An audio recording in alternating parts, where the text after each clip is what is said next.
আজকে আরেকটা নতুন ভিডিও নিয়ে চলে এসেছি। সুপ্রভাত, খুব ভালো থেকো, ভালোবাসা দিও, আমারও তোমরা ভালোবাসা নিও। এই যে আমার শাশুড়ি মা আজকে পুঁই শাক কাটছে। আজকে নিরামিষের দিন, ভাবলো মা বলছে যে তাহলে একটু পুঁই শাক কেটে আনি, পুঁই শাক করবো। তাই ভাবলাম চলো তোমাদের সঙ্গে আমি শেয়ার করি।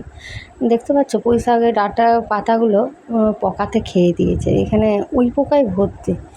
গাছগুলো আছে, বাড়ির গাছ জানোই তো, স্বাদ আলাদা থাকে গাছে। যে কোনোই তুমি গাছ লাগাও না কেন, ওই লাউই বলো বা কুমড়ো ডগেই বলো, যা কিছু বাড়ির দিয়ে খেতে গেলে রান্না করে দেখে খুবই ভালো লাগে, তাই না? মিষ্টিও লাগে খুব।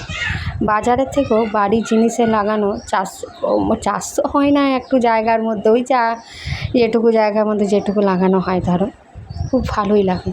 আমার মা আজকে শাশুড়ি মা পুঁই শাক রান্না করবে, তাই একটু পুঁই শাকটাই কেটে নিচ্ছে নিরামিষের দিনে। রান্নাটা তো দেখাতে পারিনি মা, আমি তো তখন দোকানে ছিলাম।